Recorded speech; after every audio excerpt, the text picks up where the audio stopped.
a large group of FBI agents burst through the door. Out of fear, I raised both hands, and then they pinned me to the ground and handcuffed me.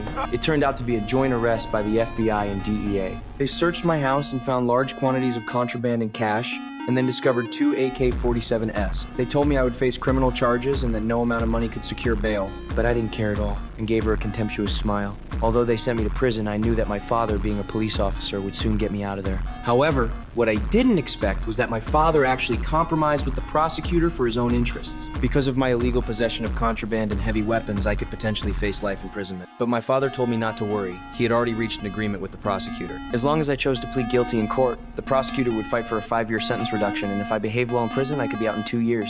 This sudden, devastating news was unacceptable to me, but to reduce my sentence, I still followed my father's advice. However, an accident occurred on the day of the trial. Although I chose to plead guilty, the judge believed that my possession of heavy weapons was actually to protect my contraband. Therefore, according to the minimum sentencing standards, the judge sentenced me to 10 years in prison. Only then did I realize that both my father and I had been deceived by this prosecutor. I simply could not accept this outcome. 10 years in prison? How was that possible? I angrily cursed at the prosecutor, but the matter was now settled, and no matter how much I struggled, it was useless. 7 months later, a prison guard suddenly took me to the medical office, where sat the very prosecutor who had sent me to prison, along with a beautiful woman. The woman identified herself as a special agent from the FBI. She had discovered that I had been living quite comfortably during my 7 months in prison, not only getting along well with various prison gangs, but even developing my own side business there. But I paid no attention to her praise, knowing they were looking for me. It turned out they valued my social skills and wanted me to transfer to another prison to make contact with an inmate and extract from him the location where bodies were hidden. The prosecutor also told me they suspected this person was a serial killer who had murdered 14 young girls,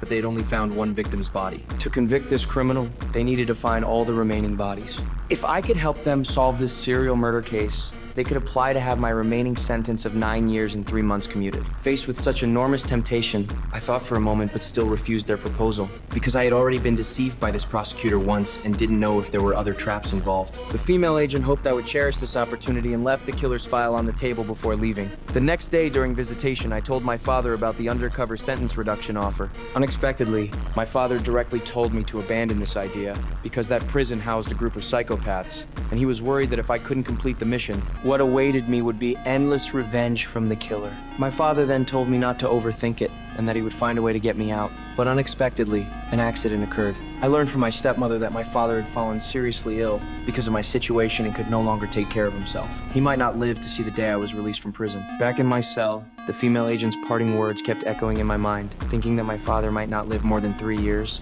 I opened that file. The contents shocked me greatly. I couldn't imagine